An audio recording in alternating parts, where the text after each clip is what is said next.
लोगोफोर बरायबाय बड जुबिनफो official YouTube चेनेलाव आसा खालामो गासैबो मोजां दङ।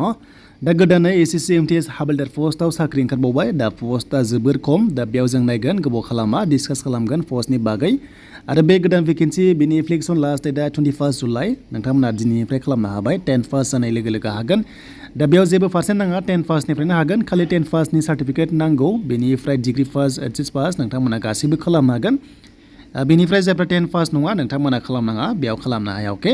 आरो बेयाव कम्पिउटार सार्टिफिकेट जेबो नाङा। हाबलदार पस्टआव नोंथांमोना फिजिकेल टेस्ट दङ MTSआव गैया। एग्जाम पास जाबानो साख्रि मोनगोन। दा बिदिब्ला गोबाव खालामा जों नायनोसै फैदो अफिसियेल नटिफिकेसन। बेनिफ्राय जायफ्रा दिनै SSC कनस्टेबलआव क्वालिफाइड जाबाय मेडिकेल टेस्टनि थाखाय नोंथांमोना मोजां रेडि जादो आरो बेयाव पास जायोबा नेक्स्टआव मेरिट बेसिसआव नोंथांमोना साख्रि मोनसिगोन आरो काटअफआ दानि SSCआव गोबां गोजौ थांदों मानोना बेनि फुल मार्क्सआनो एसे बाराखामोन बेखायनो गोजौ थांनायखौ नोंथांमोना नुनो मोनदों।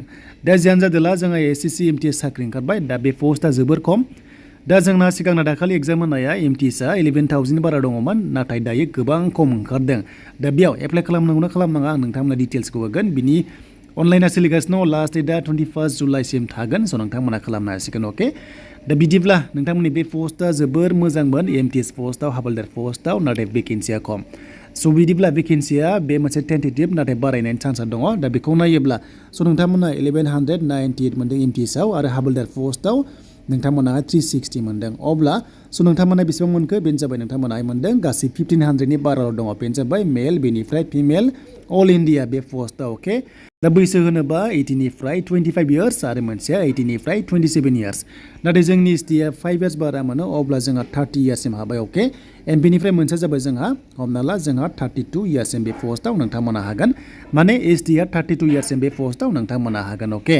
एन्ड बेनिफ्राय नोंथांमोननि फार्स्टआव एग्जाम जायो अनलाइन एग्जाम जायो। बे एग्जामा माबादि सिस्टेमाव जायो आं बेखौ नोंथांमोनाहाय डिटेल्सखौ होगासिनो दङ जाहाथे नोंथांमोना क्लियार जायो। फर एग्जामा नोंथांमोना टेस्टफोर गुवाहाटि होनो हागोन। बेनिफ्राय एग्जामा ओरैबायदि सेसन 1 and 2 थायो अके। नैबे सेसन 1आव जास्ट नोंथांमोना क्वालिफाइड जानांगौ। बेहाय 8 नोंथांमोनाहाय कुइसनखौहाय कारेक्ट खालामनांगोन आरो मोनसे हाबानो 3 मोनो। नोंथांमोना बेवहाय मिनिमाम 24 मोनथारनांगोन अब्लासो नैबे सेसन 2निखौहाय काउन्ट खालामगोन। नाथाय फाइनाल मार्क्सआव फाइनाल काटअफआव नैबे सेसन 1खौहाय नाया अके। जास्ट बियो क्वालिफाइड जाथारनांगौ नोंथांमोनाहाय 24 नाम्बार मोनथारनांगोन बेवहाय अके। एन्ड नोंथांमोनानै एन्ड बेनिफ्राय जेनेरेल नोंथांमोना एवारनेस मोनदों इंलिश मोनदों बे मोननैखौल' काउन्ट खालामगोन अके। माने बे साबजेक्ट मोननैखौल' नोंथांमोननि काट अफ लागोन। बेनो जाबाय नोंथांमोनाहाय नायदिनै गासै नोंथांमोना 150नि एग्जाम होनांगोन अके। एन्ड 50 कुइसन मोनगोन अके।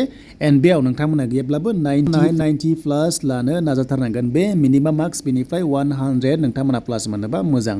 मोनसे हाबानो 3 मोनगोन। बेनिफ्राय जुदि मोनसे रं जाबानो नोंनिफ्राय 1 नाम्बार दाननाय जागोन अके। दाखालि बिदिनो आरो 50 कुइसनावहाय नोंथांमोना गैयाब्लाबो 35आ कारेक्ट जाथारनांगोन अके।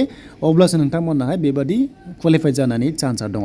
एन्ड बेनिफ्राय नोंथांमोना जुदि हाबलदार पस्टआव पास जायोबा PST दंबावो नोंथांमोना साइकेल सालायनांगोन थाबायनांगोनबो। एन्ड बेनिफ्राय MTSआव साख्रि नोंथांमोना मोननोब्ला खालि MTSआवहाय एग्जामाव नोंथांमोना नैबे सेसन 2आव मोजां नाम्बार मोनबानो काटअफ थांनानै नोंथांमोना साख्रि मोनगोन। डिसक्रिप्टिभ टाइमनि गैला दानिया चेन्ज जाबाय गासैबो एग्जाम पेटार्नआ चेन्ज जाबाय। पस्टआ जोबोर खम गासै 1500नि बाराल' दङ। अब्ला नर्थ इस्ट एबा आसामावहाय साबैसे ST पस्ट दङ जों बेखौ नायनांगोन। गोबाव खालामा जों फैबाय नै।